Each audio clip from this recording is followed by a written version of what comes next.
Nous sommes 100 mètres plus loin, nous avons passé une petite route, toujours sur le bord de la falaise, qui est moins haute là. Bon, les gens ne se gênent pas là quand ils ont une piscine, hein. Une piscine à jeter, du plastique, des chaises en plastoc, ils jettent ça dans le ravin. S'en foutent, hein. Et puis un peu plus loin, le cormier domestique. Le sorbier domestique, ou cormier. On va voir ce que pensent ceux qui s'occupent du bord de cette vigne, ce qu'ils pensent de cet arbre qui vit naturellement en Gironde, hein, mais à l'est là, de la Gironde. Là, c'est la dernière limite, hein, est de la Gironde, où vit le cormier. Allez, je vois le cormier là. Là, avec tous ces fruits là.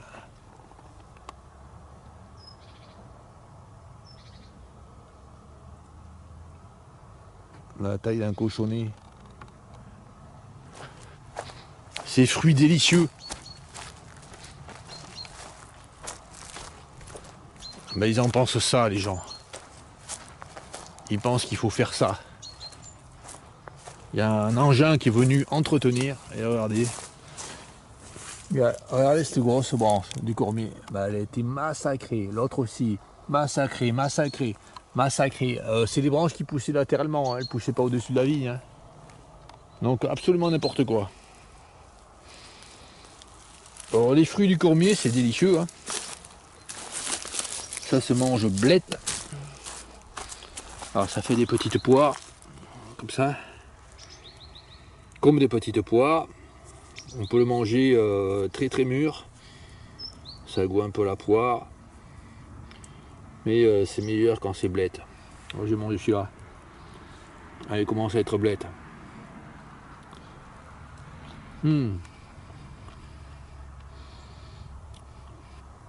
Délicieux.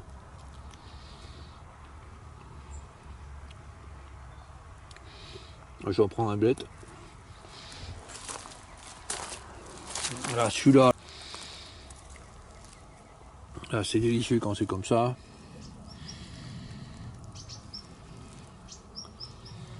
Voilà. Là, ça fait une chair un peu comme la nef là. Blette. C'est pas la même goût que la nef là. C'est délicieux.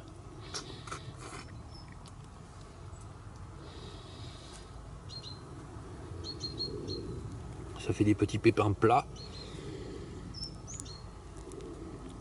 Il n'y a pas beaucoup de pépins dedans. Et après les pépins sur au sème. Quand je mange, je crache les pépins le long de la falaise. Il va y avoir des cormiers peut-être qui vont pousser dans quelques années. C'est un sol qui leur convient là, parfaitement. Des fois elles sont vraiment bonnes. Elles sont encore plus blettes encore. Bien noires, délicieuses.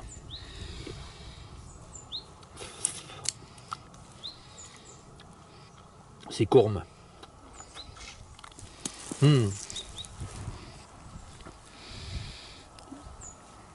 Comme ça là, délicieuse. Connue depuis très longtemps. Hein. Depuis des millénaires. Hein. Dans l'Antiquité, là, il y a, je sais pas quel philosophe qui dit la corme c'est le meilleur fruit. Autrefois c'était un fruit adoré, hein, connu. Hein. Mais là, bon, personne ne connaît. Hein. Alors le cormier, c'est une plante haute, enfin nourricière pour les chenilles du papillon le gazé. C'est une des plantes, un des arbres nourriciers pour les chenilles du papillon le gazé.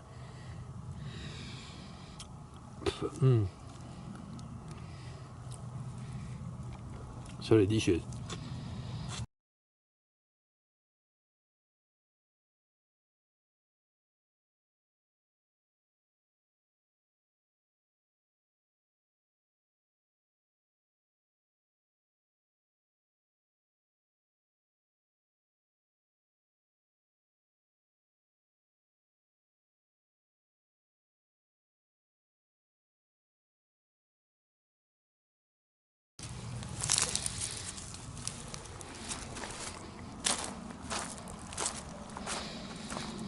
Et là,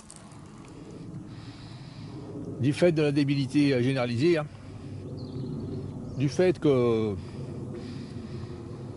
les gens ils laissent pousser les robinets faux acacias, eh ben, toute cette bordure de ravin, hein, bien que ce soit un sol calcaire, là on voit des pierres calcaires, eh ben, est recouvert de robinets faux acacias. Là on voit avec les pines là, ce sont que des robinets faux acacias. Que de la connerie, que de la connerie. Ben, qui remplace en fait, qui remplace, c'est des cormiers. Ça c'est un cormier. Ah mince, péter la feuille, elle est tombée là. Alors, je prends une autre feuille là, je vais montrer. Là une feuille de cormier, comme ça. Découpée, une feuille composée, et chaque petite foliole est découpée.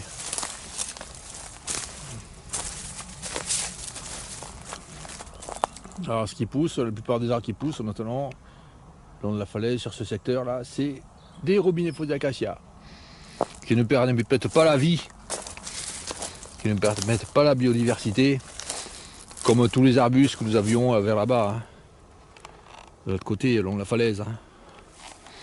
Voilà la débilité extrême partout.